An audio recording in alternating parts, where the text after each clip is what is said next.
Hello, whenever you're watching, wherever you're watching. Welcome to the 214 Sports Show. This is episode 21, the second episode of 2024 of your home for everything DFW Sports. My name is Joseph Duffy. I'm joined, of course, with tj.krilowic and Courtney Machani, as always. How are we doing, fellas? Doing pretty good, man. I'm excited to have our second postseason run as a podcast with our teams. First one went pretty well, so looking forward to the second one.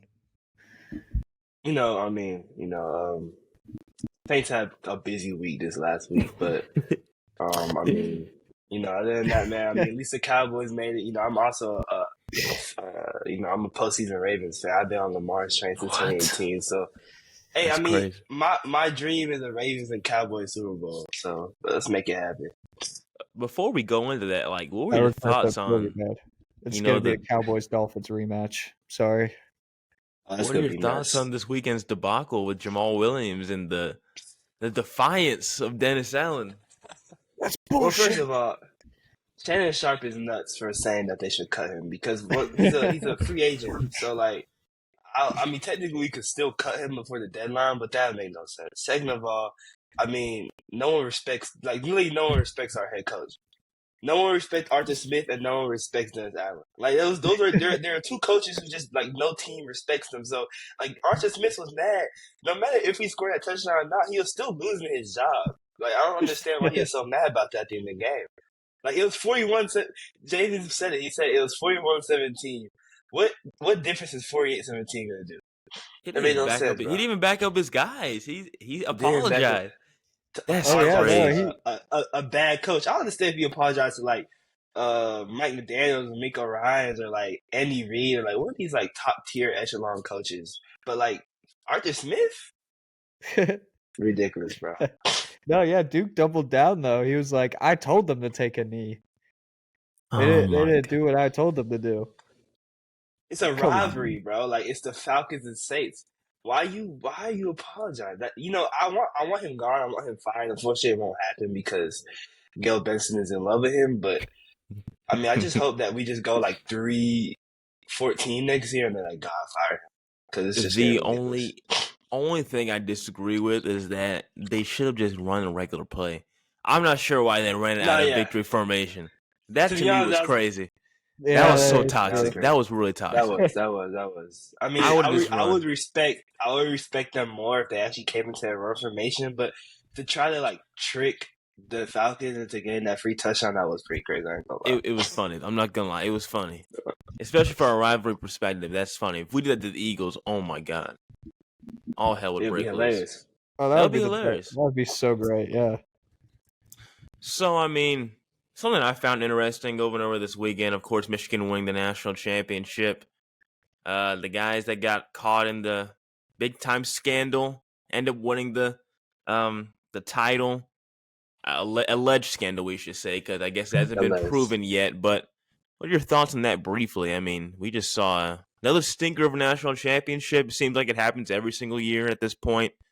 We haven't had a really good national championship probably since the Tua game-winning national championship to Devontae Smith against Georgia, I think 6 years ago now. What are your thoughts? I'm real, I'll consider it an honor that we were part of Washington's best game of the season. It doesn't look like they've done any, it's just tough, man. It's tough, but I guess it's fitting that, the alleged cheaters win in Houston. Yeah, alleged. Yeah, fitting. It's bang, fitting. bang, bang, bang. Yep. It's kind of crazy to me that Michigan team lost to TCU last year. I still kind of can't believe that. Because TCU got stomped, and they just stomped, what's his name? I already forgot who they played. That's how bad the game was. Oh, Washington. They stomped Washington. So it's crazy to me that, that TCU team got stomped so bad by Georgia, and that Michigan team lost to them. JJ McCarthy is going to get a GM fired in the NFL. If someone picks him up and they make him start, the GM is going to get fired in the NFL, bro. Yeah, that's for real. That's how much I do not believe in JJ McCarthy. And I love it. I love it. I love Harbaugh. I love the Harbaugh coaches. I hope Jim, he decides that he got his national championship. He wants to come back to NFL and actually do what he's meant to do, which is NFL coach for the New Orleans Saints. But yeah, they got to get rid of JJ McCarthy. It's a lot easier to get away with cheating in the NFL too. So that's true. I'm gonna have like the biggest chuckle if like the Giants pick up JJ McCarthy. I'm gonna laugh so hard. And I beg them to get him. That's a random question, pick. but Michael Penix was wait, is it? Oh, this is crazy. Is it Penix? It's Penix. I keep saying. I say Penix too. I say Penix. It's Penix. Yeah. I mean, we all I gotta say, whoa on that one. But y'all, after the game, because he had a bad game, do y'all still think he's like in that tier of like the quarterbacks from this year? His stock just fell to day two, in my opinion. That performance was rough, huh? It was a rough performance. Yeah, I mean, I don't know. You got it. Sometimes you can blame it on the O-line. Sometimes you can blame it on the receivers there. That crucial fourth down in the second quarter, I believe it was the second quarter. You can put that really both on Penix and the receiver. So I don't know, man. It's tough. I guess you could say that he probably is going to get a GM fired too. I wouldn't be surprised if somebody like the Titans drafted him or something. So I don't know, man. We could talk about the Titans too. What a joke. But they did very wrong. They did very wrong. To be fair, I hated that. King Henry, man. Oh god. Oh yeah. That came out of nowhere, bro. They lost that game. He's like, I want to thank y'all for everything. I want to thank y'all. I'm proud on that, bro. I was like, whoa. Wow. No fan was expecting that. Cowboy. Well, speaking of, that's what the rumor is. Oh man, if he comes, I'll be happy. I will be happy. But speaking of the Cowboys, let's move on to the Dallas Cowboys, who officially clinched the NFC East last week, defeating the Washington Commanders 38-10 in Landover, Maryland. A very easy win, not limping into the playoffs as opposed to last season, where they got stomped by Sam Howell, which you can argue that's where he officially earned the job for the next season. Not limping into the playoffs, of course, as we did last season, heading into Tampa Bay to play Tom Brady, where we retired Tom Brady and the Buccaneers. And then, of course, the Cowboys are going to face an arch rival in AT&T Stadium, the Green Bay Packers. So we don't limp into the playoffs, as I said. Starting with this matchup, what are you looking forward to? Is anybody going to be a star of the game to you? Who to watch out for, maybe for Green Bay? And can the Cowboys win this game? I'm gonna be kind of quick with my answer here. I think this is, it's the NFL. Anything could happen any given Sunday. But when the Cowboys look better on paper than the other team, they usually come through. And this is what it looks like right now. Jordan Love is really hot, but I mean, you look at what I was about to say the Mavericks. I'm already trying to get talking about the Mavericks with that horrible loss. When they've been favored by 7, I think they're favored by 7.5 points right now. When they're favored by 7 or more points in this season, they've been favored 8 times doing that. And 7 out of those 8 games, they've won by more than 14 points, more than 2 touchdowns. So they've really shown up against teams that they look better on paper against. I think, I think this is just going to be a massive, massive failure if the Cowboys were to lose this game. Dak Prescott also, again, the Cowboys are also 8-0 at home right now. This is a Green Bay Packer team that hasn't done, stellar on the away games. They haven't been super good. So I'll leave it at that right now. I think that Dallas should be the better team, and it should be a good, they should. I don't want to say it though. But they should win. They should win. Yeah, I mean, I think that, like TJ said, I mean, this is supposed to be meant for the Cowboys' favor. I mean, obviously, you can see from the playoff matchups that are going on during Wild Card Weekend, it's a little rigged. A lot of people are facing former teams. The script is in order. So Mike, I know you've seen it, bro. Like, I mean, we got Houston. I wish what's his name? I wish Watson was playing so he faced Houston, but got Houston, Cleveland, NFC side.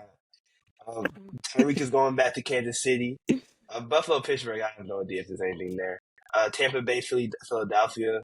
I don't think there's anything there. Detroit, LA Rams. Like Jared Goff is his old team, and obviously Mike McCarthy faces his old Good team for lord. this game. So it's a lot. It's a lot.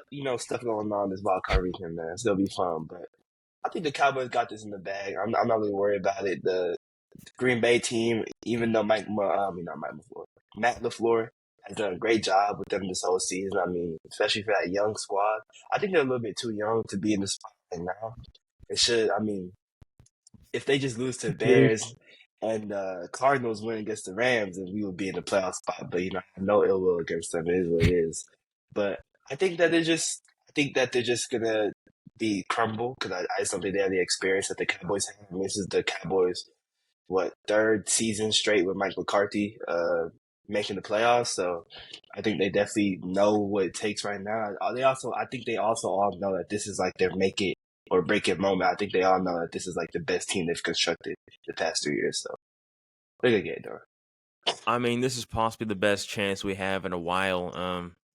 Going back to who Green Bay is, I mean, this team, they weren't necessarily supposed to be here. Getting rid of Aaron Rodgers, well, letting him go, I should say, to New York. I know it's kind of like probably a kind of sigh of relief for Green Bay Packers fans because he's been a little bit of a pain, a little bit of a headache the last 2 seasons, and they haven't been having winning football too. So, These past couple of weeks, yeah, been the news past few weeks, but but man, I mean, Jordan Love, he's been balling out. I did not expect him to play this well. They've been up and down this season. Clinched the playoffs in the last 2 weeks. But I mean, I'm not going to look over this team like they're going to be easy. The only playoff game I think is going to be a blowout, really, is Buffalo-Pittsburgh. Other than that, I think every wild card matchup is going to be close, including this game. But I'm just glad that Dallas gets to play a home game, considering they haven't lost, as you said, since last year in Tampa. We talk about this literally every week, I swear. They haven't lost a home game since Tampa last year. But, man, it's good to be 8-0 at home, where Dallas is clearly the better, where they're clearly the better team. They have they average 29.9 points a game overall, while Green Bay averages 22.5. But one thing I do want to point out is red zone defense. And the Cowboys, they let up a touchdown 56% of the time, which is 20th in the league. The Packers let up a touchdown 50% of the time, which is 9th in the league. That's a big thing to watch this Sunday. And I think it's going to matter because red zone offense and defense it'll be a problem for both of these teams because for offense-wise, neither of them are that good for red zone efficiency. But defense, Green Bay is actually much better. And so I think Dak is going to have to take advantage of the red zone opportunities, whether they be limited or not. And they're going to have to score when they get close in the field goal range because I think Jordan Love can, he can shock some people sometimes with also his pocket presence and how he can escape the pocket and run. But also Aaron Jones, who we've talked about in the past, he's a Cowboy killer. I think in the goal line, they know how to punch touchdowns in well. And then, mind you, I mean, they don't have a single receiver who has 800 yards. So I looked at that, I was shocked. That is crazy to me. It's between Jaden Reed and Romeo Doubs and who else? I can't think of the other receivers, but Christian Watson, maybe. Christian Watson. He's been out for a while. He's banged up. I don't know if I mean, it's crazy. This team, I can't believe they made the playoffs, but their defense has been heating up recently. I know a lot of Green Bay Packers fans want their coordinator gone. He's not bad to me. I don't think he's bad. But they're a streaky defense at that. They're not amazing, but they're streaky. Overall, they give about 20.6 points a game. That's 10th in the league. But as far as total defense and yards given up, they're 17th in the league and 335 yards given up. So moving on a little bit towards that, do you think that, playing Jordan Love in the Green Bay Packers, looking at this bracket overall, do you think this is possibly the easiest path that the Cowboys have had in our lifetime to even reach the Super Bowl? Because if you compare it to like other brackets and, roads we've seen in the past, it seems like this one is a little bit easier in the NFC.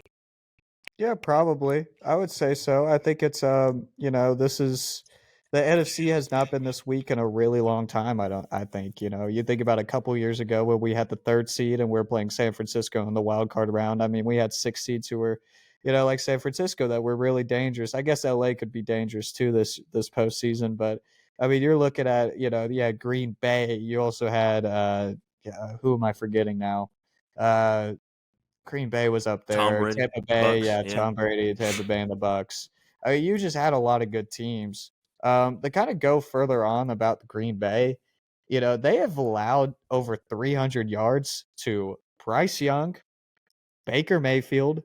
They also allowed it to Jared Goff, which isn't, terrible, but these are all in the last couple weeks. So I'm just saying, I think this is, this should be a game where the Cowboys can, dominate like they do in the regular season. They move on and play somebody like Philadelphia or something. I think that's a very good chance that they could, beat up on Philadelphia again. They're struggling. Um, I mean, you got a lot of opportunities here. The only problem is that it's going to run through San Francisco like it has, and it's going to be if the Cowboys are up to play San Francisco. They're obviously the best team in the NFC right now. I think it's going to take a lot of strength. I don't know if I would call it a super easy schedule because there's just I just don't see San Francisco losing to any other team. Maybe a miracle they lose to like Los Angeles in the divisional round. But I just don't see it happening. I don't.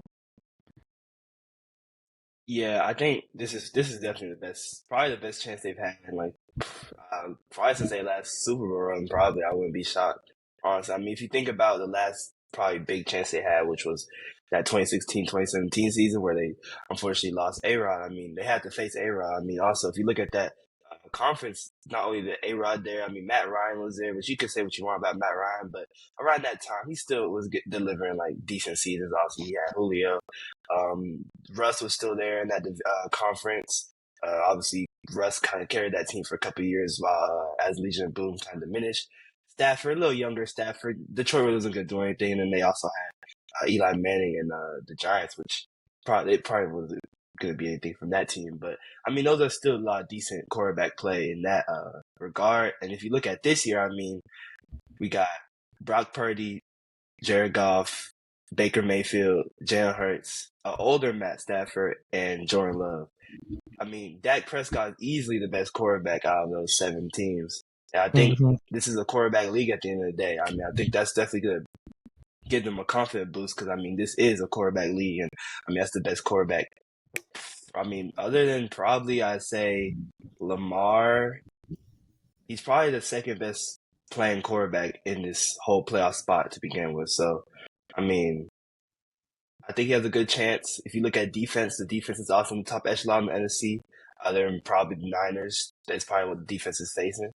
So I think, I mean, this is kind of the run that they have to make. They have an easy path, like you said, the Packers, which they should beat. Who's they're most likely to face? Probably.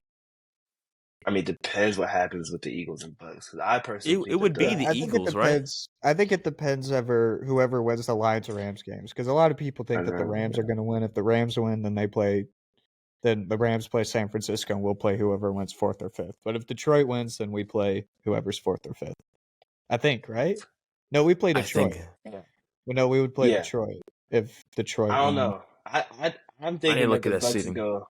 That would be really tough. That would actually be a tough game. I mean, it's hard to beat a team twice in 1 year, especially a good team like Detroit.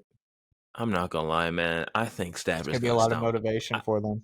I think he's gonna take over in 4th quarter. Stafford and Cup. I think Stafford's that they been got on one recently. That could be I could see it happening. I think we're looking too far ahead, though. Still got to beat Green Bay. Yeah. We are Green Bay. I mean, but back to y'all's point. I mean, overall, in our lifetimes, we have had to go through Hall of Famers, bro. Like, just to even reach the Super Bowl. Brett Favre bounced us one time. We've had to stop, like you said, Matt Stafford out. He's an arguable Hall of Fame. I'm not gonna act like he's a lock yet, but I'll give it to him. We'll give it to him for the sake of the argument, for the sake of my narrative. I mean, Aaron Rodgers has bounced us twice, heartbreaking losses. I mean, it's very hard just to look at the history of our playoff losses and think of what could have been. But I mean, we've had to go through some crazy quarterbacks just to even want to achieve our Super Bowl dreams. But considering that that level of quarterback play has just been not even close to that level this season, kind of gives us a little bit of hope. So I don't want to sleep on Jordan Love. He's had a very sneaky good season. But to finish this segment, though, Speaking of Lamar, Courtney, should Dak be MVP or should it be Lamar Jackson? I'll start with you, TJ. I'm interested to kind of hear what Courtney says. I guess I'll go first. I mean, I think it's it's hard. I don't want to discredit Lamar. I don't want to discredit him at all. I mean, you look at the the AFC North, man. They were all over 500 this year, all over 500. They were a good division. He played a lot of good teams, and his team did really well. I think he is. I think honestly, I would have to put him over Dak Prescott. Dak Prescott just hasn't. It's just I think the narrative, first of all, of him playing bad against good teams is not true. But there's been a couple stinkers that he's had this year, that that have definitely derailed him. Buffalo and San Francisco is what I'm thinking. I don't know. The me. I think if there's an MVP on the Cowboys, it's CeeDee Lamb. And obviously they're not going to say that it's not a quarterback. But I mean, you're looking at CeeDee Lamb, 28% of our 50 touchdowns. Let me see. 28% of our 50 touchdowns this season came from CeeDee Lamb. Came from CeeDee Lamb. And that's only up there with Christian McCaffrey. Now, also, I think Christian McCaffrey deserves the MVP over anybody. I just don't understand how it's become a quarterback award. It's a most valuable player. If 28% of your offensive touchdowns is coming from one player, that is the most valuable player on your team, especially offensively. And so, I mean, I think I think it should be up to CeeDee Lamb and Christian McCaffrey. If I had to pick between Dak and Lamar, I think I have to go Lamar. Just because, again, tough division. He was the guy who prevailed out of that tough division. And I mean, he's played consistent. He had the good. The game against San Francisco is just super good. Recency bias is always there with MVP as well, and he's been really good recently. So I'll go with Lamar. Yeah, I mean, we could just look at the stats real quick. Also we got to compare 16 games to 17 games played. Obviously, Dak played that last game against Washington. Got pulled in I believe, the fourth. And he played damn good. Hey, he was hooping. He was hooping. Playing Mama, good. He CD. was hooping. Passer rating. Dak got 105.9. Lamar got 102.7. TDINT ratio or turnover ratio. Lamar got 29-13. Dak got 38-11. Completion percentage. Dak got 69.4.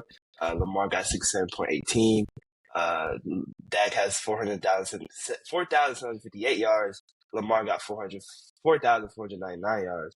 And lastly, total touchdowns, Dak got 38 and Lamar got 29. So obviously, Dak beats Lamar in most of those QB stats. Well, I would obviously, say Lamar's a running Dak. back, guy. Come on. Now, as a guy who wanted Lamar on my team since 2018, when we were supposed to draft him, but we drafted Marcus Davenport instead, and ruined our franchise. I've been a big Lamar fan since his day at Louisville. I would say that Dak had a better QB season for sure. I would say that Dak played as a better QB, but I think when you look at those wins that the Ravens did have, I mean, they dismantled the Dolphins, they dismantled the Niners, they dismantled mostly everyone in their division except The Lions. that. The Lions. Mm-hmm. Oh yeah, they dismantled the Lions.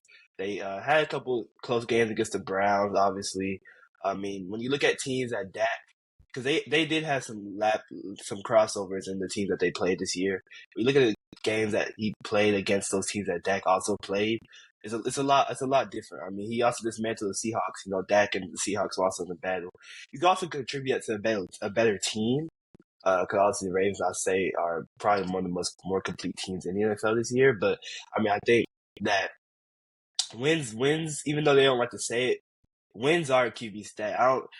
Some people say it's not a QB stat. Some people do say it's a QB stat. When it comes to MVP, I feel like wins are definitely a QB stat. So I think that's the reason why it's going to go to Lamar this year. Dak, for sure, deserves to be in the conversation. Like TJ said, I'd honestly give it to C-Mac. But, And what a shame. What a shame that they don't even consider position players anymore. I mean, because CMC, obviously, I mean, you said it right there, 28% of the touchdowns for San Fran. Why is this dude not the front runner? You would think with all his usage, the fact that he has over 2,000 all-purpose yards, that he would be, the runaway favorite. But of course, they're going to give it to the quarterback, I believe, of the first seed and overall the number one team in the NFL. I mean, Courtney, you explained how Dak had, better stats in literally every category, but it's a shame it literally won't matter because they're just going to give it to the first seeded quarterback. And one of the best examples I think of this was in 2021 when they gave the MVP to A-Rod over Tom Brady, which, look, I was one of the biggest Tom Brady haters when he was playing. I mean, unapologetic hater. I mean, every single week I'm tuned in to watch this man lose. But man, like, Tom Brady had that dude beat on almost every stat except passer rating. And I want you to hear this. Like almost 50 touchdowns? He was going crazy. 5,300 yards, 43 touchdowns, 12 picks. And then A-Rod had 4,100 yards, 37 touchdowns, and then 4 picks. So better turnover ratio for sure. But Tom had him beat on yards and touchdowns. And then A-Rod had him beat on less picks and then rating. But they finished as the number 1 seed in the NFC and then got bounced by the Niners after we played them. So, I mean, want to correct myself real quick, by the way, for CMC. He's actually 34% of his team's touchdowns. I was talking about CeeDee Lamb. He was 28%. The only person who's higher than him is Christian McCaffrey of percentage of total 34%. Yeah, 34%. Man, come on, dude. What are we doing in the NFL? Let's get back to the basics. Let's get back to the what did Michael Irvin says. Get back to the recipes. The recipes. We're losing the recipes. But man, come on, dude. Like the fact that Adrian Peterson is the last running back to win MVP, it has been way too long. Way too long. You could argue Derrick Henry could have won MVP a few years ago when he had 2,000 yards and he was carrying that Titans offense.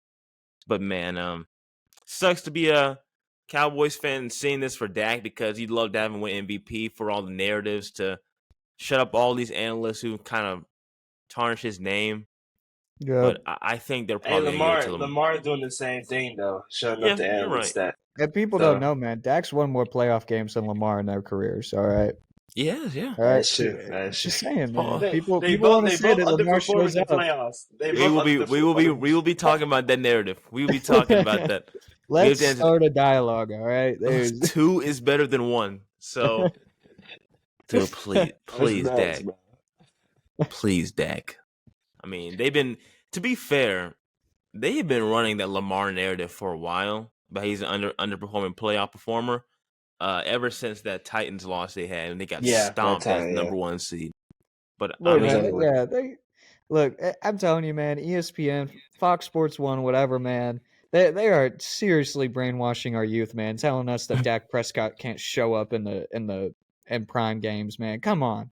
I mean, man, 8 games against over 500 teams this year for the Cowboys. He showed up 6 out of those 8 games, all right? 6 out of those 8 games he showed up. The only 2 bad games were Buffalo and San Francisco, some of the 2 best defenses in the league, all right? He's been showing up this year. It's a shame, brother. You got some haters out there. People always forget Tampa Bay last year, man. He sent Tom Brady into retirement. Come on. All I'm going to say is these dudes better win this Sunday. They better win. Oh, yeah. It's going to be disgusting if we get upset in this game. Cancel the pod, bro. Yeah, I don't know what I'm going to do, man. We got to cancel it. Do we want to run Pirtle? Do you want to? Or heading on to the basketball segment, we can do Pirtle. Oh, we forgot to do Weddle. We can do Weddle, too, real quick. You want to do both? You want to just do Pirtle? All right, let's do Pirtle. Let me share this real quick. A quick Pirtle. So now, man, I'm waiting for the day that it's the White Pal. Come on. Right here. Damn, man. He's never been any help with this, bro. It's like he's never any. No, I'm not gonna say that. Younger than 30. There's literally nothing here, bro. West. Kawhi Leonard. Hard, though. No, Kawhi Leonard's 2. Paul George. Oh, higher than 7. Yeah, PG is. Dude, Kevin Huerter.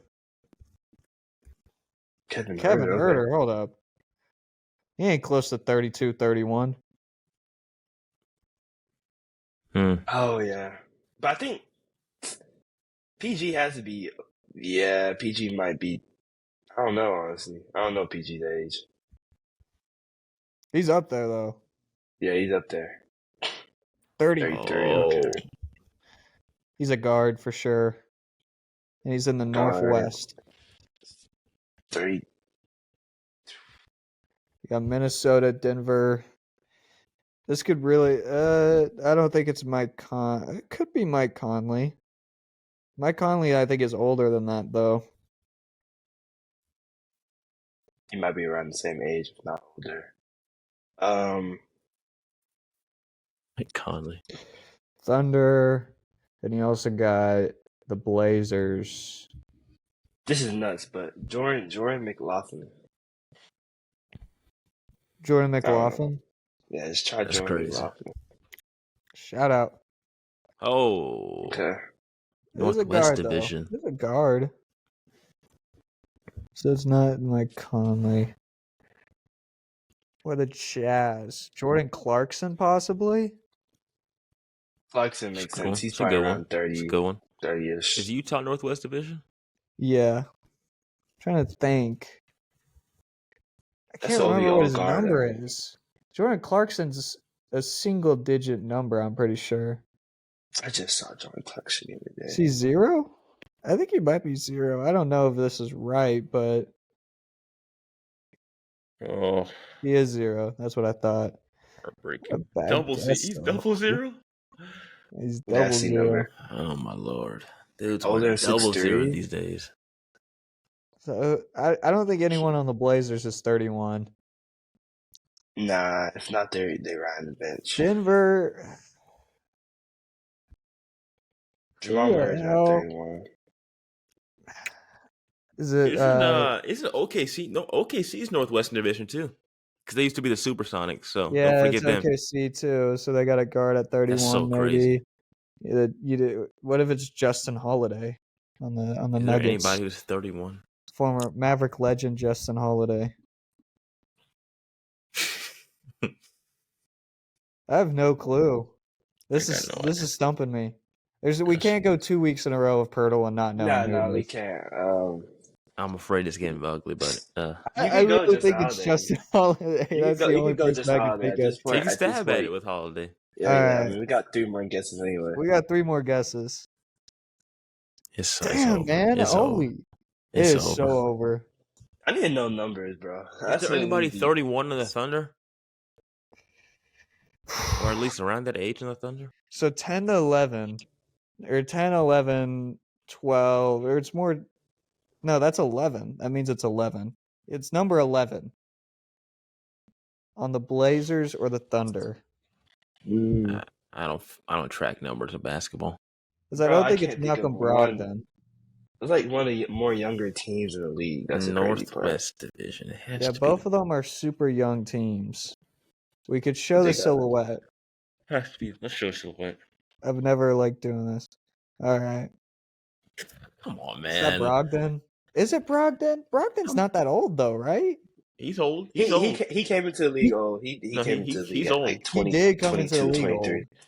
Yeah, so he. I mean, but he's a tall guard. I think he's 6'3". Isn't it Malcolm 6'3"? Brogdon. Ooh. he won the Rookie of the Year when Ben Simmons was out. Yeah, that Ben was Simmons got drafted, 2016. what, So it's 2016? been 7-8 years he's been in the league and he was old. Yeah, I could see it. 30 makes sense. Yeah. What was it? What was the age? 31. We could try Malcolm Brogdon. He's I'm gonna old. feel That makes so sense. stupid because I was thinking That makes sense. Bang. he's There it is. 31.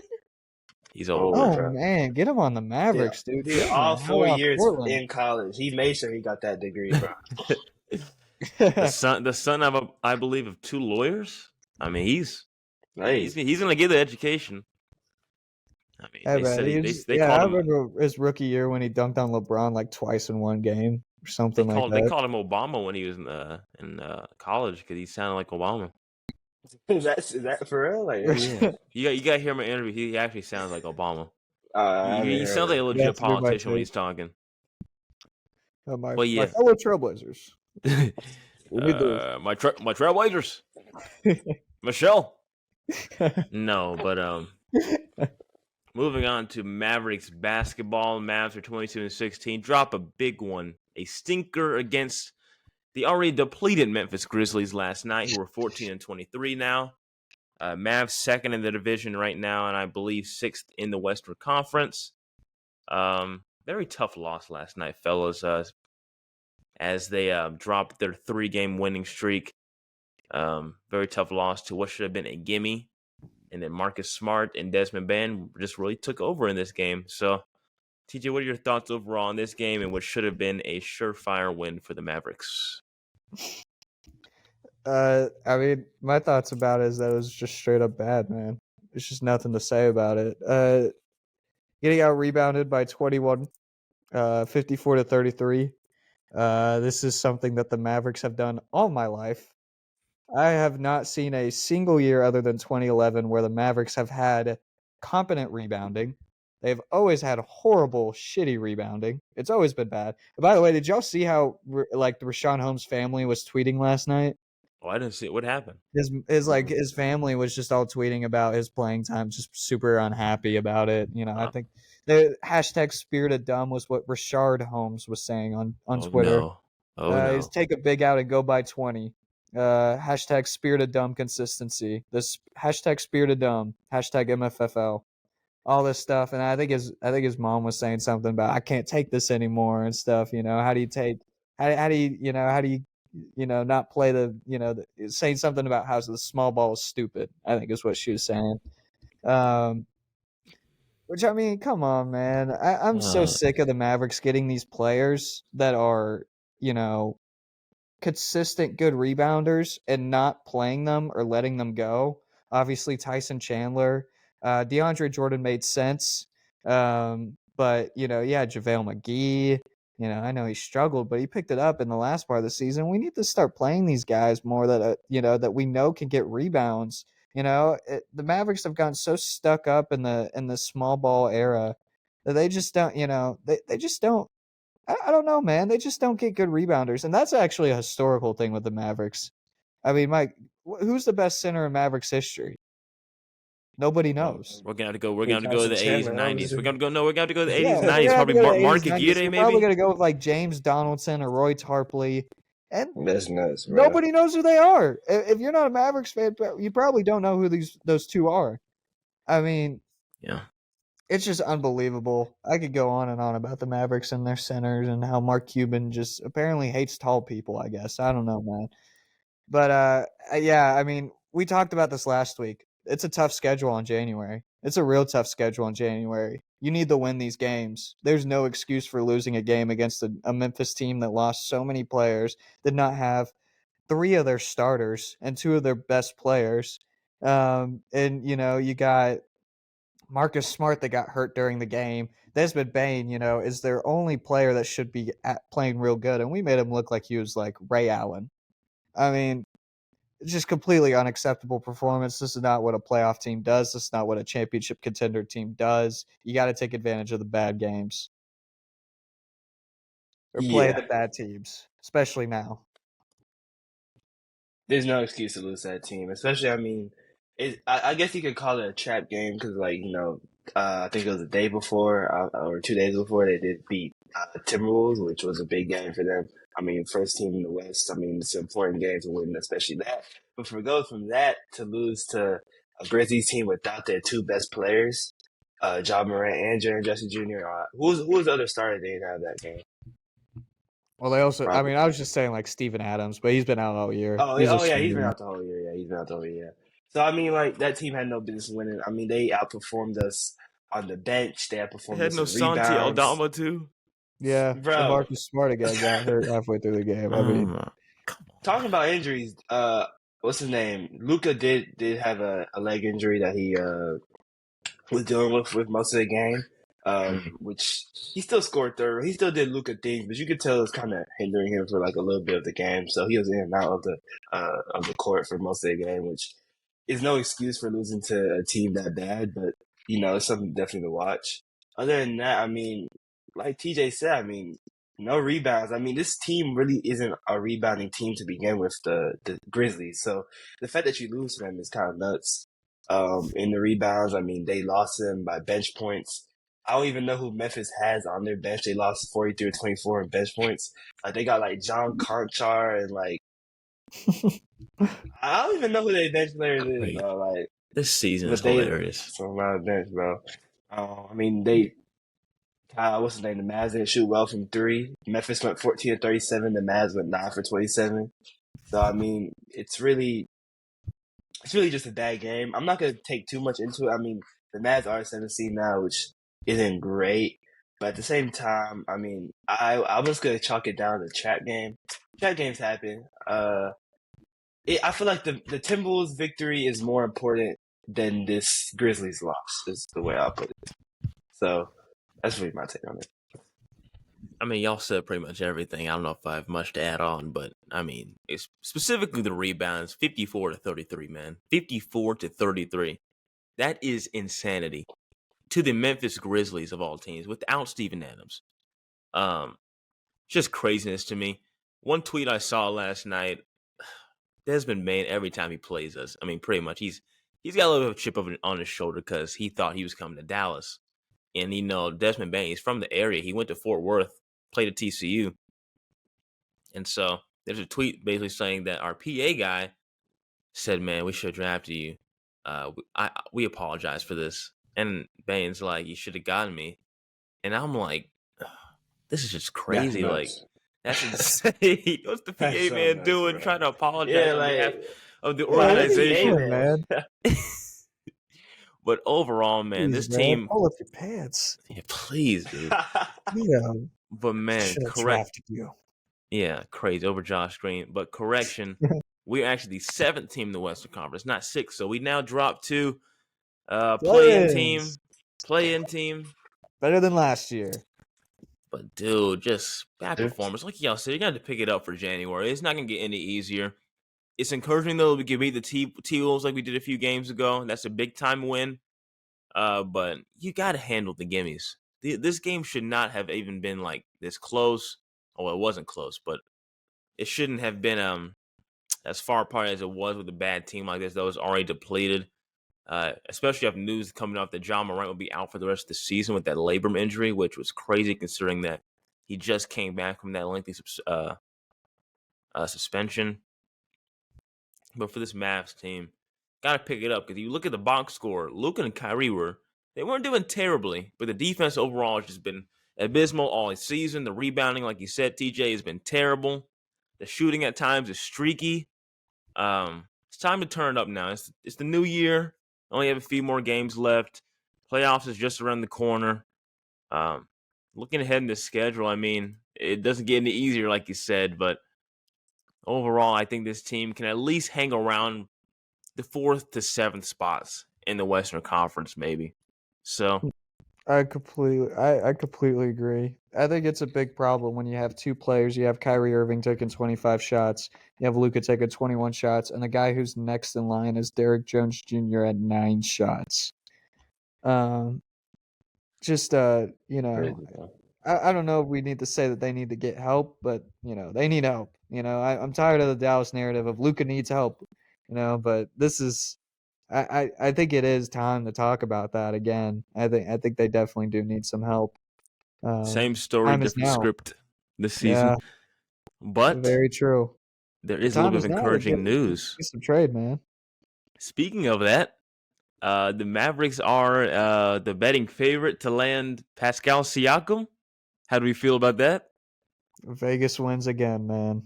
Come on, dude. They're going to get people to bet on this stuff. They ain't getting Pascal, man. They ain't not getting Pascal.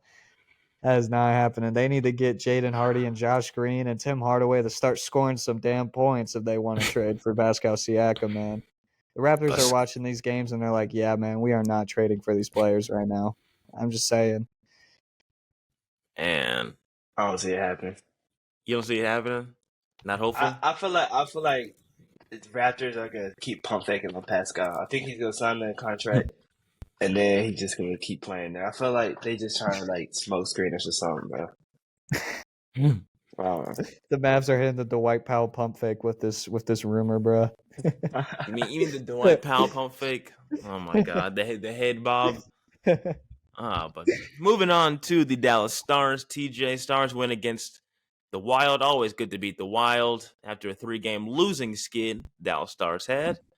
Seems like the Dallas-Minnesota thing that you always talk about happened once again. We always seem to beat up on Minnesota overall between the sports and the cities. But briefly go over that game and what you liked and how it's good to see the Stars back on the winning side. Well, it's good, man. I mean, it's always a good relief to see a team, not allow zero goals. Matt Murray was first game of the season, 23 saves, 0 goals let up. Really like that to see from Matt Murray. Somebody that I think could really, I think deserves another shot, a couple more games at it now, just because of that great performance. It's not like it was, Vegas or Vancouver or some of these high scoring teams. He was playing Minnesota, who's really struggled this year, but they still got a dangerous first line, and he played really good. I mean, it was a bad week for Dallas hockey. Um, losing to the Canadians at home was a tough one. I saw Joey Gallo at that game.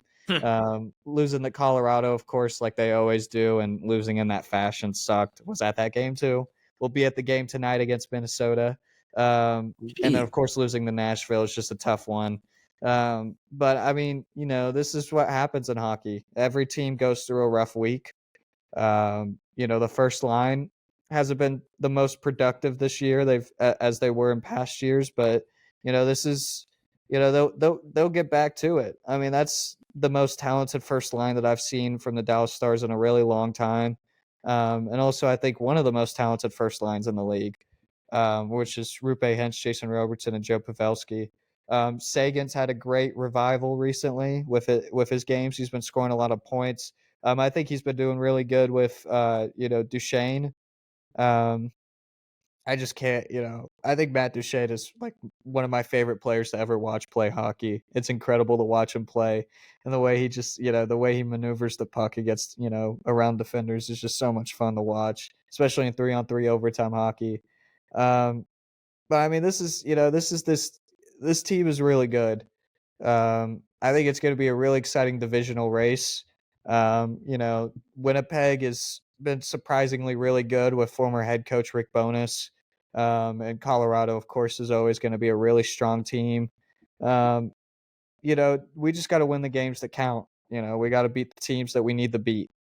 Kind of like how the Mavericks need to beat the teams that they need to beat, but they're not doing that. The Stars need to do that. And for the most part, they have been doing that. Montreal was a tough loss. Nashville was a tough loss. But for the most part, they've been beating the teams that they need to beat. They've been playing good hockey. Um, you know, just a tough week. It happens. I think this team is still a really good contender, though. All right, TJ, thank you for that. Hopefully the Stars can, start building the streak up, considering that, they beat up on the Wild, but they dropped now to the third in the Central Division, as you said. Kind of a rough week, like you said. Hate to see it for the Stars because, that's just how hockey is. You're not going to have a great week sometimes. Then it's same as baseball, honestly, but, it's just how hockey is, the brutal sport of it. But considering that the Boston Bruins had that crazy season last year, it seems like we all get off track sometimes thinking about how hockey is supposed to be. It's not supposed to be that easy as they made it look last year. That never happens. In fact, it never happened. It's the most wins and never most points in the NHL season, in history. And they got bounced. So exactly, it bounced first round. Yeah, but speaking of baseball, I do want to ask y'all this question before we head to our last segment. During the Rangers offseason, which, we haven't had much news, but there has been a little bit of a thing going on with Jordan Montgomery trying to lure him back to DFW. And there was this barbecue owner from the official barbecue sponsor of the Texas Rangers trying to sway him back to the World Series champion Texas Rangers by saying that we'd offer you lifetime barbecue if you would just sign the extension to come back to Texas. Would y'all accept that deal? Is that a good pitch right there if you're a Rangers fan? Come on, man. He's already got a bit, he's already a little bulky, big build, man, gonna get him fat, man. Come on. I don't know, man. I like it. It's a good pitch, though. It's a good pitch. I just need him back in Texas, man. I actually been to the barbecue place that he is getting free barbecue from if he does sign. I don't blame him, man. Hey, that's some good barbecue, bro. That's some good barbecue, man. If he signs, I need to go. I need to go, man. Place. Y'all gatekeeping it, man. Hurtado. Or Hurtados. Hurtado. It's in Arlington, so I need to go. Good stuff, man. I haven't heard a bad complaint yet. That's another one I've heard. Everyone loves hurtado. So I'll say, it has long lines for a reason. Texans love their barbecue. But hey, I would sign the dotted line today. Where's my pen? Where's my pen? New York can't compare, man. No, New York got come on, bro. They don't got barbecue. I will say the fact that it's taking this long for him to get a contract is kind of telling, and I think it's also hopeful for me, considering that nobody wants to give him the bag that he's looking for, and I think he'll eventually come back to us. I think this is a good sign overall that he still hasn't been signed yet. Baseball off seasons, man. It's so by far the most boring off season. It's so fitting for baseball. Let's be real. It makes sense. Going overall, I mean, it's hilarious how the one time we win a World Series, everybody every free agent wants a bag. Jordan Montgomery, Josh Hader, a lot of other players that we've been looking for, but it is what it is. I don't know if we're gonna pay Josh Hader. It's not looking good right now. I hear we're still in the running for him, but he's probably gonna be a freaking Yankee or Dodger, which I wouldn't be shocked by. They got the money for him. Man. That's nuts. But moving on Make to a salary cap. I wish. We need a salary floor more than anything in baseball. Salary floor and salary cap. That's what made the NBA change too, is because they added that salary floor, and so guys actually had to compete and not just roll over. But moving over to our props, last segment of the show. Of course, the Dallas Cowboys playing the Green Bay Packers in the first round, the wild card playoffs of the NFL. On Sunday, 3/25 at AT&T Stadium in Arlington, Texas, the home of Courtney Machani. Over-under for this game is going to be a combined 50.5. What do y'all have for that, TJ? 50.5. I mean, that's pretty high, honestly, I think. I think it's a tough one. I would say over. I think... we're looking at the defenses. First of all, Jordan Love has been on fire recently. I could see them getting some good, I could see them running up a good score. And I could see the Cowboys also, again, Dak Prescott, really good at home. Green Bay has struggled against quarterbacks this year a little bit. So I'll say, over 50.5 points. I think the Cowboys can get to 30. And I think the Packers can kind of trail behind them a little bit. I think last week I went. I don't know what the over/under was, but whatever it was, Cowboys scored 38 points. I probably was wrong. I'm under, but so I'm gonna go under again.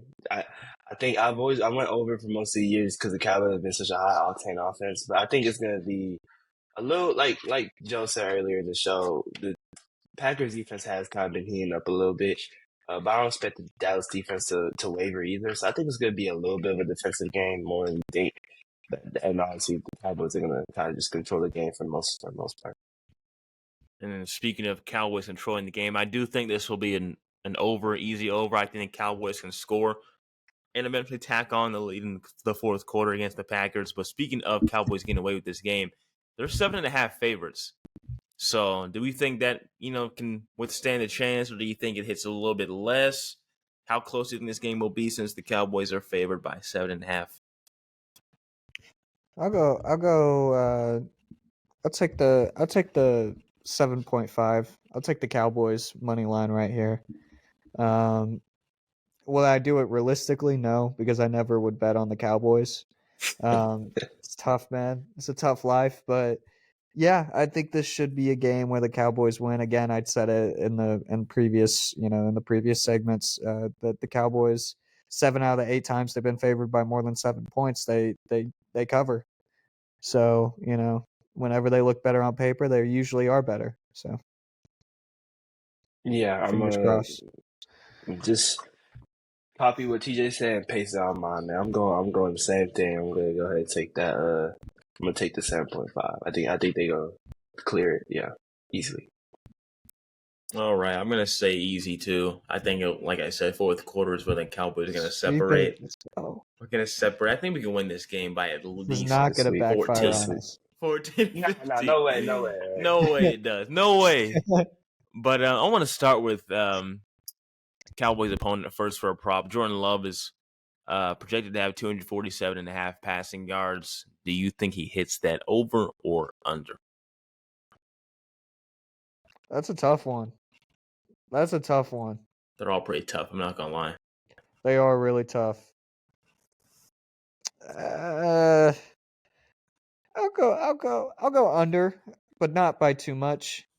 I think I don't know, man. 247 for a playoff game, Jordan Love. It just depends, man. It really depends. I don't know. I just don't think that it's going to be. You know what? I'll go over. Actually. I'll go over. I think they're going to be behind for the most part. I think Jordan Love's going to be using the air attack. That's what the Cowboys. The Cowboys have been bad against the run game recently, but I think Jordan Love. I think Jordan Love uses the air attack a lot. They're going to be down, so I'll go over. Yeah, I'm gonna go over too. I think that he's coming into the playoffs hot, so I think he's if he could. You all right? Anyways, he's walking into the postseason hot, so I think he's gonna continue that streak. I think he's gonna go over 247. I can see him going two. A little too much love. Man. That was crazy. No, go ahead, bro. Well, I'm gonna keep it brief. I think it's under. Mainly because I think they're gonna exploit our run defense. I like Matt LaFleur as a head coach. I think he's one of the smartest head coaches in the game, one of the best play callers. Comes from that same coaching tree that has, Sean McVay and Kyle Shanahan. They're all best buddies. They know how to exploit run defense as well, and I think they're gonna just run for the majority of the game, which means I don't think Jordan Love is gonna have a crazy amount of pass yards. I think it's gonna be an either or thing for Packers. So I'm gonna go under there. But moving on to now the Cowboys.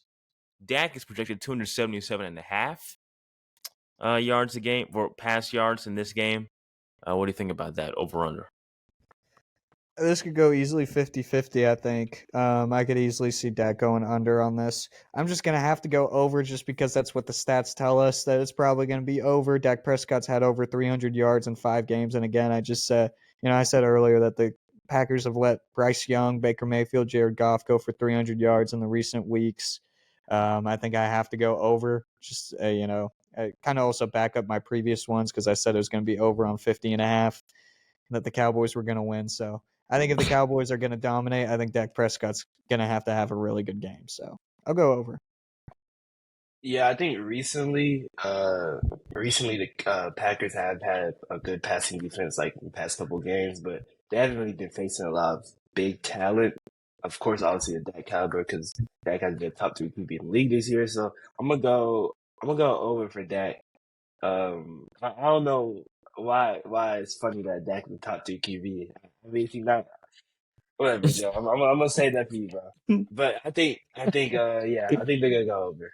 He gonna go over. I think 277. I think he's over. I mean, I think he can get this rather easily. I don't think the run game still is going to be on fire in this game. But 277.5, I think that's kind of light work for him against this Packers defense. They, like you said, they've been a little bit hot recently, but I think overall we can exploit these DBs easily. I don't like their DBs. Their secondary is really not that good. I think we only need to worry about their edge rushers and their front 7 overall. And our old line is about to be really healthy. Zach Martin is finally coming back. Tyron Smith is already back. Mm-hmm. I think this should be a good game for pass protection. I don't think there'll be much pressure in Dak's face, but I think Dak can get this overall easily. And so, moving on to now Tony Pollard, who's projected 61.5 rush yards. What do we think about Tony, who's not exactly the fan favorite of the pod, but who's had an interesting season thus far?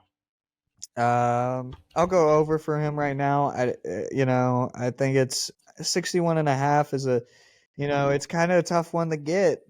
Tony's not done that a lot this year, but looking at Green Bay, they're 28th in pass or rush defense. Sorry. I think that this could be a game where Tony Pollard could get a couple big plays. So I'll go over a couple big plays and a steady couple 5-yard gains every now and then. I think he gets over 61 by a little bit, maybe 70. Yeah, I think also the same thing kind of with their pass defense. They haven't really faced a top caliber running back. I mean, Tony Pollard's not, that's a whole different conversation. But yeah, they face running backs that are worse than Tony Pollard for the past couple of weeks of the season when they have been on this kind of this hot streak. So I definitely don't see them doing much against Tony Pollard. I mean, when they did face a top tier running back in like Saquon Barkley, Saquon did go 20 carries, 86 yards, and 2 touchdowns. So I think I can definitely see Tony Pollard reaching 61. I'll say over. I could say over too. By the way, I guess you could say Tony had a fake 1,000 too. Like, Yeah, that, bro. He had 1,005 rush yards. 1,005, bro. The quietest 1,000-yard season you will ever see in your life. This bro, was last crazy. year he had 1,007, and I'll give him that one because he was backing up Zeke. Yeah, Zeke. Yeah, he had the reins this year. He had the reins. That's nuts, 1,005 rush yards. Finally, he should be ashamed. He should be ashamed for that. He got 70-something yards crazy to finish off the season and rushing touchdown. But moving on to CD Lamb, 97.5 yards projected receiving yards. Lamb finished with 1,749 yards total receiving. And then also 12 touchdowns receiving in the season. So 97.5 is what he's projected. What do you think about that, TJ? So the Packers have not allowed a wide receiver to go for 100 yards in the past 7 games other than Chris Godwin. CeeDee Lamb they're going to be the best wide receiver that they faced. I could see him going for 100. I'm going to go slightly under though for that. I think it's hopefully we could see him get a 100-yard game, but with the stats saying what the Packers defense has done against opposing wide receivers, I'll go under. I mean, he's probably the best wide receiver that any NFC team is going to face this postseason if they do happen to face Dallas. So Green Bay definitely has a tough matchup looking ahead of them. Of course, they got Jair Alexander. I don't know what their matchup is when they do face each other, but CD had 13 targets and 13 catches against the Commanders. Like he really wanted to break some type of records. I mean, he broke the catch record. Did he break the yards record? Nah. For the Cowboys, yes. Yeah, for the Cowboys.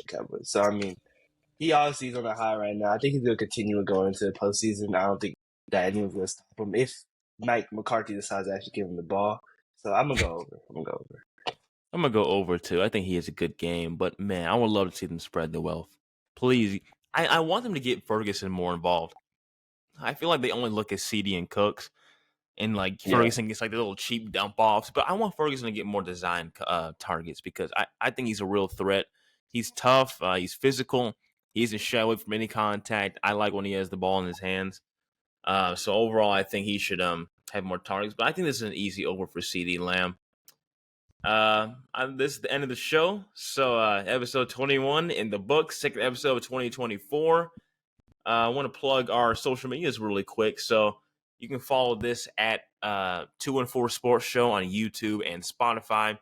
That's where we post all the pods where you can watch and or listen. You could also follow these accounts at 214 Sports Show on Instagram, Twitter, now X, and then also TikTok. We also post reels there for all our platforms there for at 214 Sports Show. And then TJ, you want to post your socials real quick? Absolutely. I'll go Instagram is tj.krilowic and Twitter is tj_Krilowitz. It's your boy TJ. You can ask me too. Yeah, Courtney, would you like to plug your social media as well? Of course, man. Of course. I'm going to go my ex. I always call it Twitter Festival. So my ex is C_Machani, and my Instagram is C Lives the Life. C Lives the Life. Your ex got the same name as you? And then mine is... My ex got the same name. I think mine has, yeah. It's at Joseph_Duffy99. I'm on Instagram and Twitter. It's the same for both, at Joseph_Duffy99. Again, you can follow us on Instagram, Twitter, and, of course, YouTube, and then Spotify and TikTok. All the ads should be at 214 Sports Show. We thank you for watching and or listening. This is episode 21. Joseph Duffy, tj.Krilowic, Courtney Machani of the 214 Sports Show. Have a good one.